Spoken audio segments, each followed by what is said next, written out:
살면서 우리는 맥이 풀린다라는 그런 말을 할 때가 있습니다. 맥이 풀린다. 또 다른 표현으로 이거죠. 벽에 걸려 있는 시계가 돌아가는 시계의 초침, 소리, 그것이 이 머리를 이 한마로 때리듯이 그렇게 시계 소리가 고통스럽게 들릴 때도 있습니다. 이런 상황들을 우리는 곤고한 상황이다라고 얘기를 할 수 있겠죠. 뭔가 이렇게 우리를 억누르고 있어서 뭔가 우리가 해야 되는데, 그리고 뭔가 어디론가 우리가 가야 되는데 해야 될 일도 못하고 가야 될 길도 가지 못하는 무기력한 상태로 우리의 모습이 그렇게 바뀔 때가 있단 말이죠. 너무 힘들다. 이게 무슨 이거 뭐 견디면 되는 일이야 라는 그런 상황이 아니고, 그 상황 앞에서 아무것도 행할 수 없는 무력감에 빠지는 그러할 때 우리는 그런 상황을 곤고한 상황이다라고 얘기를 하죠. 이 사도 바울은 우리에게 있어서 위대한 신앙인의 모습을 보여주고 있는 그런 분이죠. 또 우리가 가지고 있는 많은 인생의 문제들을 많은 부분에서 해결을 또 해주고 있는 그런 분이기도 합니다. 가장 많은 그의 서신들이 성경이라고 하는 카테고리 속에 분류되어서 성경으로 우리에게 또 읽히고 있는, 하여튼 우리가 흉내낼 수 없는 위대한 분입니다. 근데 이런 사도 바울에게 있어서도 그를 꼼짝 못하게 하는 억누르는 그러한 곤고한 상황들이 있었는데,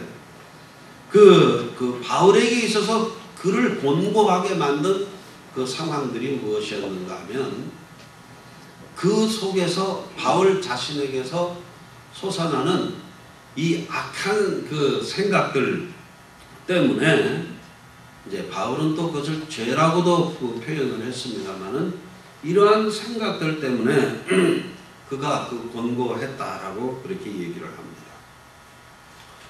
어느 정도로 얘기를 하는가 하면 7장 18절부터 보면 이래요. 내 속에, 곧 내 육신 속에 선한 것이 전혀 있지 않더라.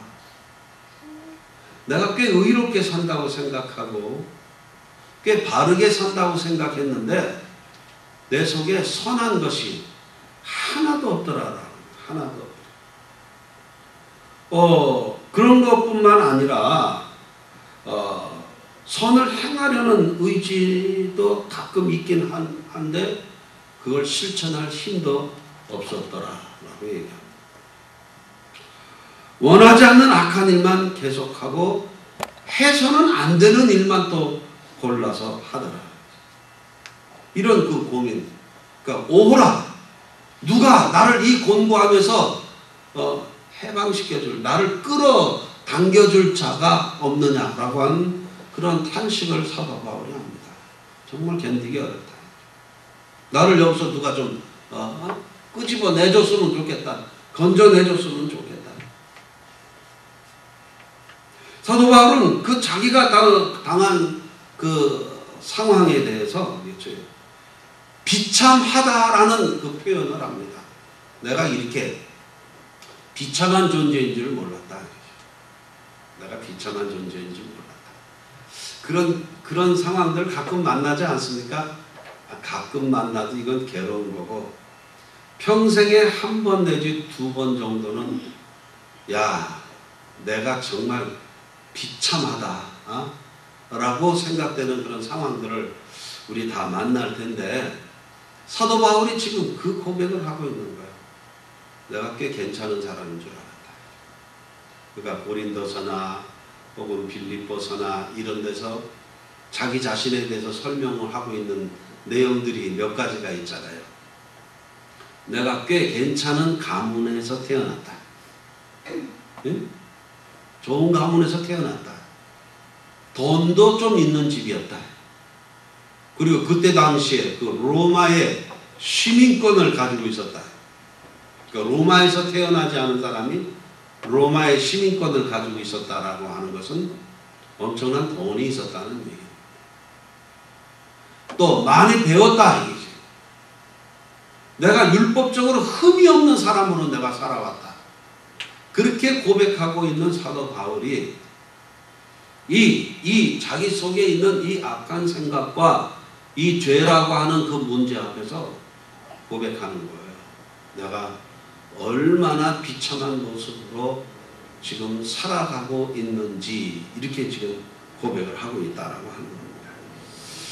갈라디아서에서 사도 바울은 또 다른 내용으로 이것을 표현을 하고 있는데, 자기가 내 속에 있는 이 악한 생각들, 육체의 생각들에게 희롱을 당한다라는 표현을 합니다. 희롱을 당한다. 갈라디아서 4장 29절에 그런 표현을 하고 있어요. 희롱을 당한다. 희롱을. 옛날에는 몰랐을 때는 또 그렇다 하더라도, 내가 이제는 그리스도를 믿음으로 분명히 영생에 대한 소망도 가지고 확신도 가지고 하나님의 자녀가 됐다라고 하는 확신도 있는데, 여전히 내 속에서 솟아나는 이 악한 생각들을 어떻게 해결할 방법이 없더라. 자기 존재에 대해서 아주 그 비참한 생각을 하게 됐다는 이 말이에요. 여기서 이제 이 사도 바울 역시, 그렇지, 오호라, 나는 곤고한 자보다 알겠어요. 비참한 사람이다. 누가 나를 이 비참함에서부터 건져 내줄 사람은 없을까라고 하는 이 비명을 지금 지르고 있단 말이죠. 어떻게 하면 여기서 탈출할 수 있을까요? 어떻게 하면 여기서 벗어날 수 있을까요? 사도 바울뿐만 아니라 이제 모든 사람들은 이 곤고함을 당했을 때 그 곤고함에서부터 벗어나려고 하는 고민들을 하게 되죠. 신앙생활하면서 특히 이런 곤고함에 빠진 사람들, 정도의 차이는 있겠지만 사도 바울과 같이 어떤 죄 문제로 고민을 한다든지 이런 사람들은 이제 이것에서 벗어나려고 또로 어떤 그 시도들을 하는데, 그 시도들이 열심이라고 하는 것으로 표현되기도 합니다. 내가 어떤 죄를 지었다, 그 죄를 지은 것에 대한 그 보상으로 교회 봉사를 열심히 한다든지 헌금을 열심히 다른 사람보다 더 많이 낸다든지, 그래서 자기가 저지른 어떤 죄에 대해서 좀 이 죄값을 그런 것으로 치러 보겠다라고 생각하는 사람들이 교회 생활에 어떤 열심을 내는 모습으로 그 곤고함에서부터 벗어나려고 하는 그런 그 시도를 할 수도 있다라고 하는 것이죠. 근데 그 열심이라는 것이 이 근본적인 문제를 해결해 주지를 않더라라고 하는 겁니다. 그러니까 사람들이 열심으로 뭔가 하다가 지쳐버려요. 지쳐버려요. 아마 또 생각을 많이 합니다. 회개하자. 새벽마다 회개하자. 바울이 그랬던 것처럼 날마다 침상을 눈물로 적시며 아침마다 새벽마다 회개하는 것처럼 우리도 회개하자. 그래서 갑자기 새벽기도 잘 나옵니다. 잘 나와요. 열심으로 울면서 기도합니다. 옆에서 사람이 보면 야 어떻게 저렇게 열심으로 기도할 수 있을까? 열심히 기도하는데 문제는 그렇죠. 열심히 기도해도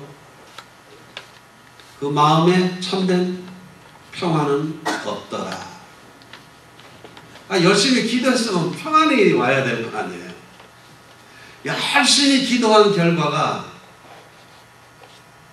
아이씨 더 이상 기도할 기력도 없어 뭐 이런 식으로 이제 가게 된다. 열심히 기도해야 돼. 이 곤고함을 해결할 방법이 없더라라고 하는 겁니다. 여러분들이 이제 저하고 이제 같이 이 강론을 진행을 해 가다 보면은 그러니까 뭐 기도를 하지 말라는 거야 아니면 뭐 열심을 내지 말라는 거야 이런 쪽으로 생각을 할 가능성이 있어서 늘 조심스럽습니다. 그 열심이나 기도 생활이 우리에게 분명히 더 많이 요구되는 일임에도 불구하고 그 근본 동기가 어디에서부터 이것이 출발되느냐에 따라서 그 열심, 모든 그런 신앙생활, 그 종교생활을 하는 이런 모든 형태들이 아무런 가치가 없을 수도 있다라고 하는 겁니다. 소용이 없다는 얘기가 아닙니다. 그 수고하고 애쓴 만큼 그것이 참된 가치를 갖고 있느냐 할 때 그렇지 못할 경우도 많이 생기더라라고 하는 거예요.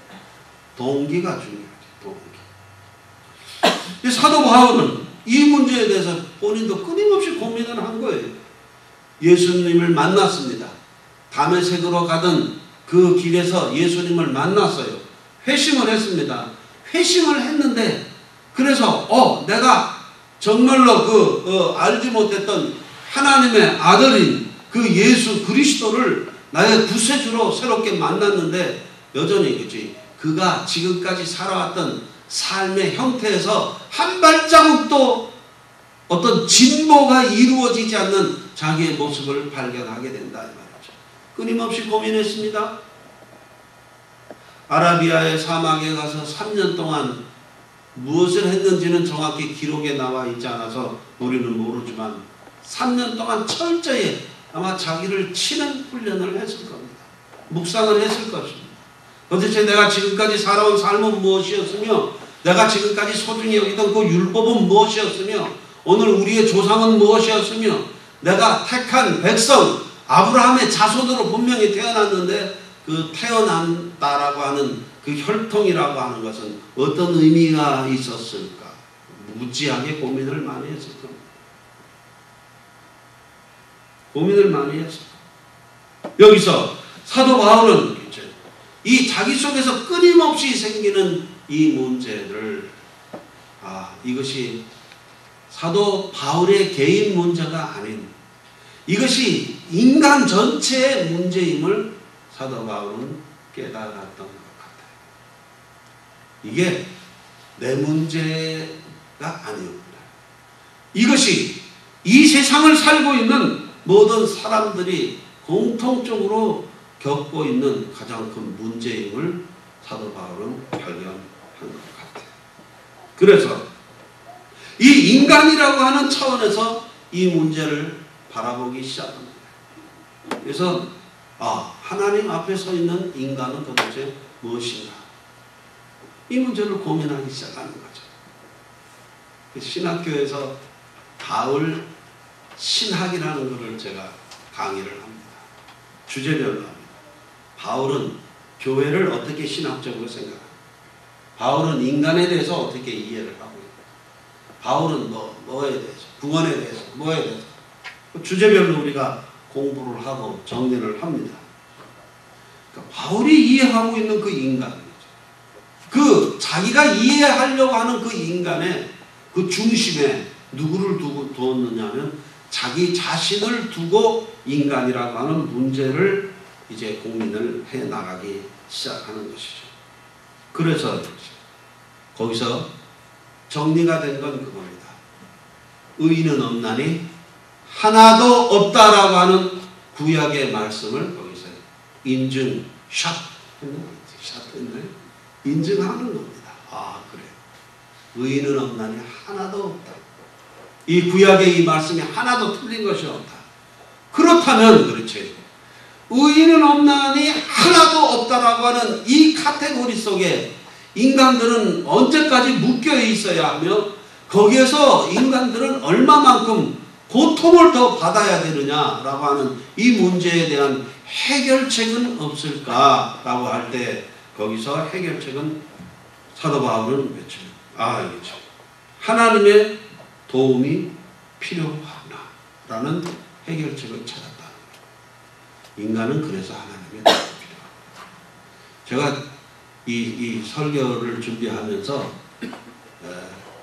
코코던스를 찾아봤어요. 도대체 성경에는 이 곤고함에 관련된 귀절이 몇 개나 되는가? 내가 씌워보니까 총 51개의 그 곤고함에 관련된 귀절이 있더라고요. 그러니까 이런 게 공고한 거다. 저런 게 공고한 거다. 뭐 이렇게 얘기하고 곤고할 때 하나님의 말씀에 귀를 기울여라. 지혜의 귀를 기울여라. 뭐 곤고할 때 뭐 좋은 친구가 있으면 좋더라. 뭐 이런 몇 가지 대책은 있지만 근본적인 대책은 없어요. 신기했습니다. 쉬운 한 번 동안 이 곤고함에 대해서 성경이 언급을 하면서 구체적으로 이 곤고함을 인간들이 어떻게 해결을 해 가야 될 것인가에 대해서는 없어요. 속 시원한 해결책이 없어요. 뭐 순간순간 작은 지역적인 문제는 해결이 될 수가 있겠죠. 해결이 될 수가 있겠죠. 뭐 돈 때문에 곤고한 사람이 있으면 그렇지. 돈 많은 사람 앞에 가서 비벼라. 그러면 뭐 돈가루가 혹 떨어질지도 모른다. 뭐 이런 건 뭐 자그마한 해결책이 될 수가 있지만 이 근본적인 문제겠지. 우리를 가장 힘들게 하는 그 곤고함에서부터 우리가 어떻게 하면 여기서 벗어날 수 있을 것인가에 대해서 하나님의 도움을 요청하라고 얘기합니다. 근데 뭘 어떻게 하나님께서 도와주실 것인지에 대해서는 이 곤고함에 관련돼서는 아무런 해답이 없더라라고 하는 것이죠. 사도 바울의 가장 위대한 것은 그겁니다. 그 수많은 해결책이 근본적인 대책이 될 수 없고 이제 의인은 없나니 하나도 없다 이거죠. 다 없어요. 지금 저도 의인이 아니고 여러분도 의인이 아니에요. 다 의인이 아닌데 그럼 이거 어떻게 여기에서 사도 바울이 해결한 건 이겁니다.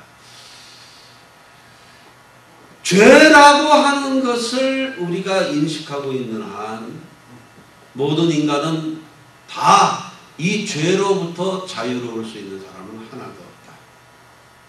그럼 어떻게 죄로부터 자유로울 수 있을까? 사도 바울의 해결책이 뭐라고 생각되십니까?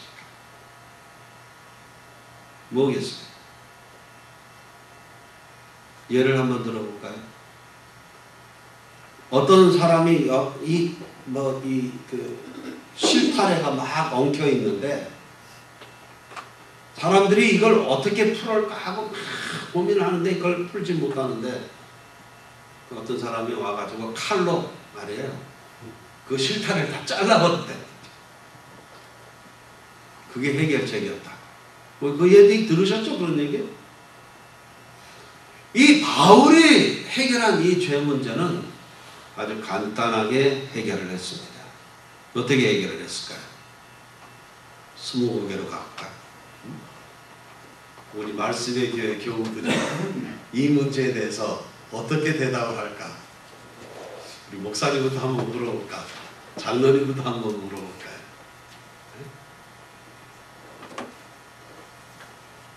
황 목사님, 바울은 이 문제를 어떻게 해결했죠?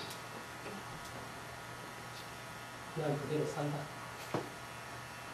지금 김종인 목사가 나를 오늘 망신을 주려고 작정을 했구만.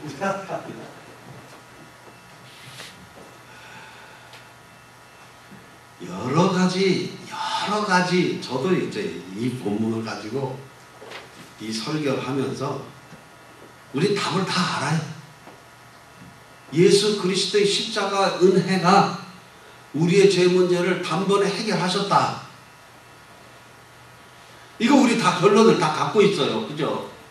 그래서 우리 예수 믿는 것이고, 그런데 그렇죠. 사도 바울이 그 결론을 갈 때까지 가기 위해서 넘어가야 할 한 가지 고비가 있었는데, 그 고비가 무엇이었을까요? 죄 문제에 관련돼서. 아주 쉬웠어요.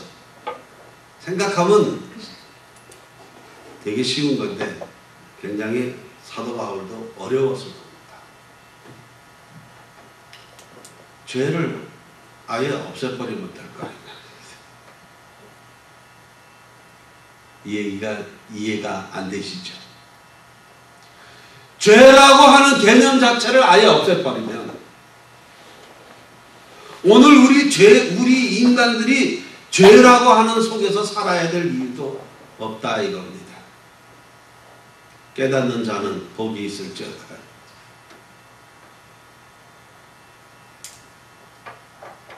우리는 죄라고 하는 것을 인식하고 있기 때문에 이 죄 속에 묶여 살고 있는 우리들 자신의 그 비참함을 계속 보고 있는데, 그렇죠? 이 죄라는 것이 아예 없다라고 개념을 가져버리면 그 다음에 우리는 뭐예요? 죄에 갇혀 있어야 될 이유가 전혀 없지 않느냐. 죄 속에 살고 있을 때 죄인이란 말이죠.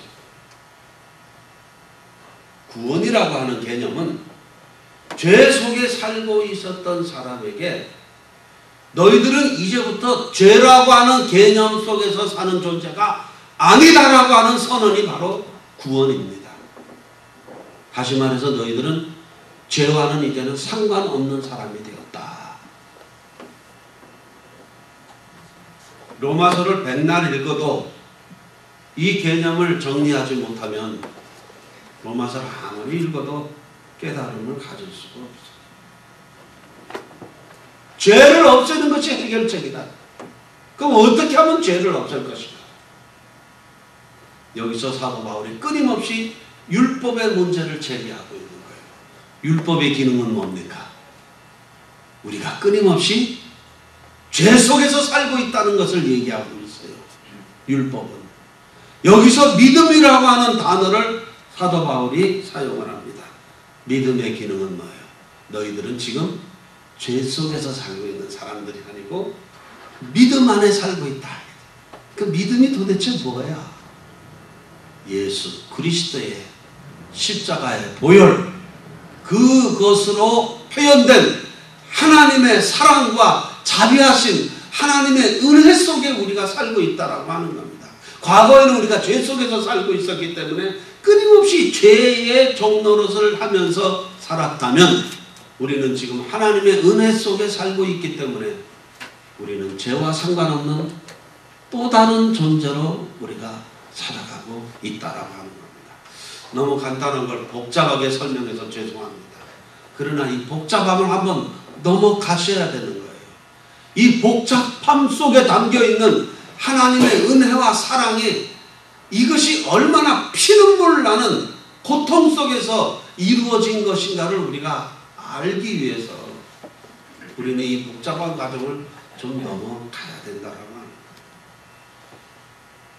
죄를 없애는 것만이 우리를 죄로부터 자유케 만드는 방법이었어요. 그것은 예수 그리스도만의 그 해결책이다. 로마서 7장까지 징징징징거리면서 사도 바울이 옵니다. 그러면서 8장 탁 들어오자마자 갑자기 태도가 싹 돌변하는 거예요. 걱정할 것 없다. 걱정할 것 없다. 그러므로 그리스도 예수 안에 있는 사람들은 정죄를 받지 않습니다. 이게 지금 문맥상 이게 연결이 되지 않는 문장이에요.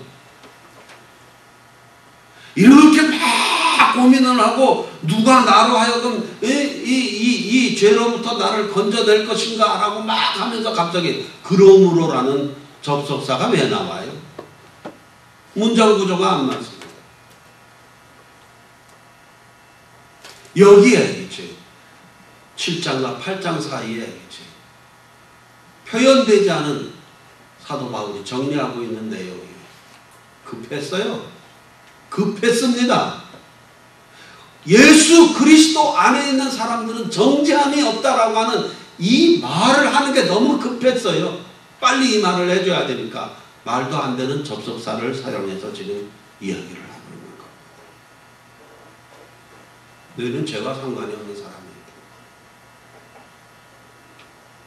그리스도 예수 안에서 생명을 누리게 하는 성령의 법 안에 우리가 살고 있다. 과거는 우리를 끊임없이 죄인으로 만드는 그 죄의 법 속에서 우리가 살고 있었다면 지금은 뭐예요?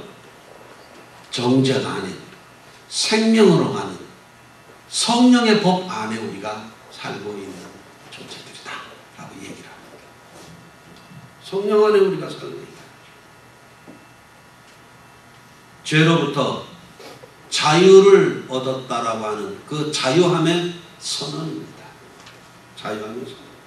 모든 죄를 하나님께서는 예수 그리스도에게 전가시키시고 그리고 모든 인생은 그 십자가의 피공로 안에서 죄로부터 자유를 받았다. 해방을 얻었다라고 그렇게 얘기를 합니다. 성령 안에 있음으로 로마서 이후의 계속해서 11절까지 나와 있는 이 내용이 바로 그겁니다. 이것이 가능한 것은 우리가 성령 안에 있기 때문에 이것이 가능한 것이다. 요한복음 4장 24절에 보면 이런 내용의 말씀이 있어요. 하나님께 예배하는 자는 신령과 진정으로 예배할지니라. 저희 이 문제 가지고 너무 많은 고민을 했어요. 도대체 신령과 진정으로 예배한다는 것은 어떤 것인가? 어떻게 예배를 드리는 것이 신령과 진정으로 예배를 드리는 것인가? 예배 볼 때 손톱을 파면 이거는 불경한 것인가? 예배 볼 때 졸면은 이건 불경한 것인가? 교회 생활을 어릴 때부터 오래 했던 사람들은 다 경험하고 있는 내용들이 있어요. 이 성가대를 하다가 중고등학교 다닐 때 성가대를 하다가 나 오늘은 성가대에 안 앉을 거야. 그리고 앞에 회중석에 앉습니다. 그 이유가 뭔지 아십니까? 모르셔요? 성가대에 앉은 이쁜 여자를 정면으로 보기 위해서. 우리들이 어렸을 때 다 한 번씩 겪는 경험들입니다. 교회를 왜 그렇게 열심히 나갔는데 누가 있어서요? 거기 예수님이 계셔서? 예수님이 하나님이 계셔서? 성령님이 계셔서? 말씀이 달고 오면 그 말씀이 계셔서 교회 다녔어? 얘기해봐. 태어날 때부터 교회 다닌 모태신앙들 한번 손들고 얘기해봐. 왜 교회 다녔어? 이쁜 여자가 있어서 계속 다닌 겁니다. 어느 날. 물론 이게 다 달라요. 어릴 때는 공책 주니까 열심히 다녔고 연필도 주니까 열심히 다녔고 그 다음에 공책과 연필이 우리를 갖다가 꼬시지 못하면서 그 다음에 뭐예요? 이쁜 여학생이 우리를 교회로 열심히 가게 만드는 힘과 동기였음을 고백합니다. 주여 때려주시옵소서. 이게 현실이라는 거죠. 이 현실. 그러면서 끊임없이 우리 마음속에 있는 그 찝찝함은 뭡니까? 이러다가 하나님께서 내 누나를 파버릴지도 몰라. 이거요. 예배드리는 순간 하나님을 한 번도 기억도 못하고 예수님도 한 번 기억도 못하고 오직 이쁜 여학생 얼굴만 쳐다보고 그 예배 시간을 보낸 이놈에게 하나님이 이거 벌을 안 내리면 이거 하나님이 아니잖아. 그제? 내 눈을 뽑힐지도 몰라 라고 하는 또 다른 그 찝찝함 속에서 우리 신앙생활한 경험들은 혹시 없으십니까? 나만 그런가? 나만 나쁜 놈이네. 예?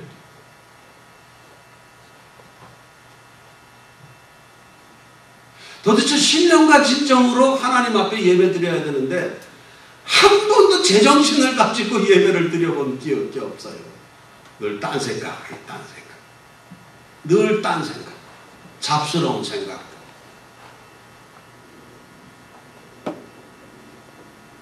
이거 도대체 신령과 진정은 무엇인가? 이거 저 해결 못했었어요. 뭐 신학교 다니면서도 뭐 교리도 많이 배우고 그 New Life in the Holy Spirit 뭐 이런 것도 뭐 많이 외우고 했는데 그 말이 의미하는 바가 뭔지 전혀 몰랐었어요. 뭔가 알 것 같긴 한데 명확한 기준점을 세우기가 어렵더라라고 하는 겁니다. 이런 깨달음을 가진 지가 사실 저도 얼마 되지 않아요. 예수님의 눈물이라는 책이 있습니다. 이거는 잘 팔리지도 않아가지고 사람들한테 이리저리 발길에 치이던 책입니다. 그 책을 우연히 집어서 봤습니다. 우연히 집어서. 예수님의 그 눈물, 그 책 제목도 이상하고, 근데 그 책을 보면서 무릎을 탁 쳤어요. 이거였구나. 믿음의 요체. 이거였구나. 그래서 히브리서 12장을 정확히 이해했어요. 믿음의 주여, 우리를 온전케 하시는 이인 그 분 예수 그리스도를 바라보자. 우리를 온전케 하시는 그분. 이것은 우리가 성령 안에 있었기 때문에 모든 일들이 다 가능합니다. 우리가 어떠한 눈에 보이는 어떠한 부족함, 어떠한 잘못, 어떠한 악한 일, 이 모든 일이 우리를 괴롭게 할지라도 예수 안에 있는 사람들, 성령 안에 살고 있는 사람들에게는 결코 하나님의 정죄함이 없나니라고 하는 이것이, 우리가 예배를 신령과 진정으로 드린다라고 하는 것은 우리의 의지, 우리의 열심에 근거해서 드리는 예배가 아니라 성령 안에서 이 모든 예배가 드려질 때 그 예배가 가치 있는 예배로 바뀌어지는 것이었습니다. 오랫동안 성가대에 앉아있는 예쁜 여학생의 얼굴을 보면서 예배를 드린다고 앉아있었던 그 찝찝함도 우리가 성령 안에 있었다라고 하는 이 말로 단번에 우리가 다 해결을 받아 그것도 좋은 예배였어요. 그것도 신령과 진정으로 드려지는 예배였었다라고 하는 것입니다. 로마서 8장 1절은 우리 인간들이 스스로 의인이 될 수 없는 이 인간들이 하나님의 은혜로 하나님의 자녀가 되었다라고 하는, 그리고 다시는 죄의 저주, 죄로 인한 심판에서 우리는 자유로울 수 있다라고 하는 하나님의 놀라운 축복의 선언입니다. 근데 문제는 감동이 안 오시네. 그죠? 아멘 해야 되는 겁니다. 정말 이 죄로 인해서 곤고함을 느껴본 사람들은 이 하나님의 은혜로 우리가 자유함을 선언받았다라고 하는 이 말씀 속에 그냥 감격하고 무릎을 꿇어야 되는 겁니다. 이 말씀.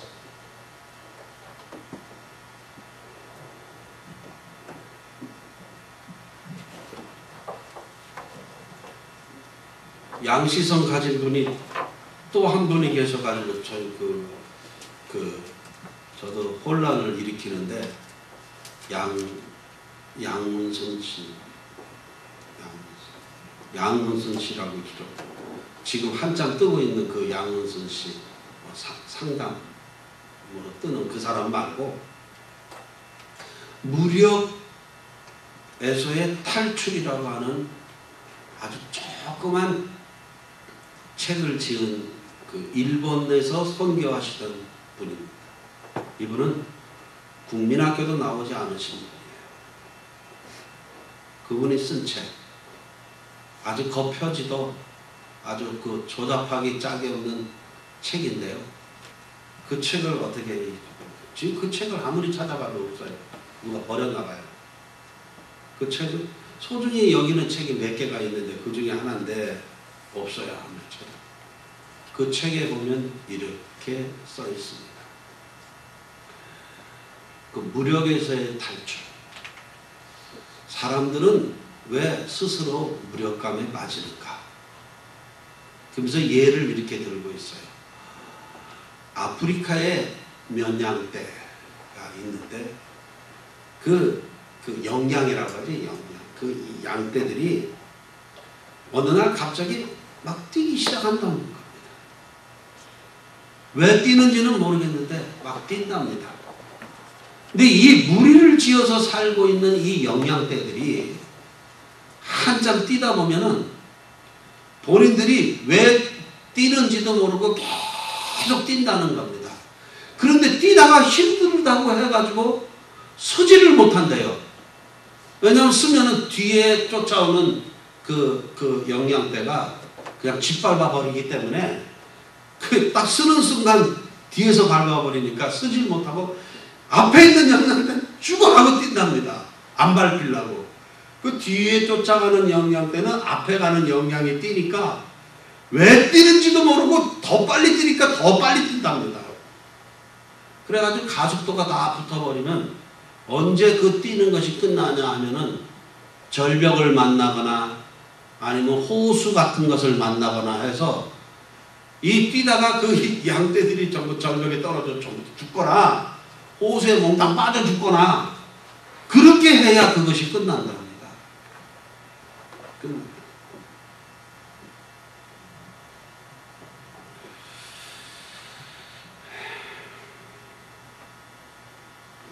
우리가 살면서 내가 지금 참 곤고하다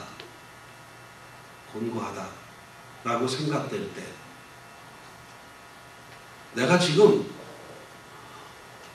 무엇을 향해서 뛰고 있는지 무엇을 향해서 가고 있는지를 한번 내가 하고 있는 일을 딱 스탑하고 한번 봐야 됩니다. 무엇을 위해서, 무엇 때문에 내가 지금 이렇게 숨가쁘게 살고 있는가. 그리고 거기에서 우리가 찾아내야 될 건 뭐죠? 그 전도서에 보면 곤고할 때 생각하라 라는 말씀이 있잖아요. 곤고할 때 생각하라. 생각해야 될 게 있다. 거기서 우리는 그렇죠.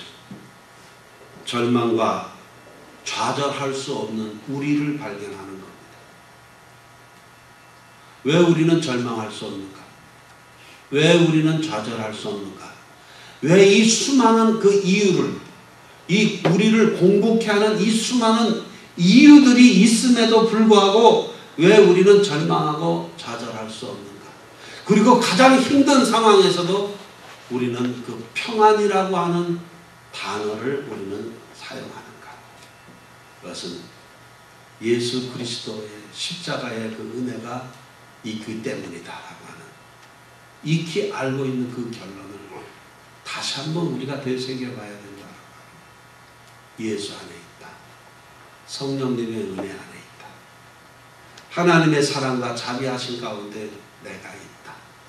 그래서 오늘 이 곤고한 삶이 나를 절망으로 몰아갈 수 없고 늘 우리가 새로운 힘, 독수리, 날개치며 올라간 같은 세움을 가지고 살 수 있다라고 하는 또 다른 생각들을 우리가 확인하시고 찾아내시고 그래서 거기서 누리는 참된 기쁨과 평안을 우리가 소유할 수 있어야 될 것입니다.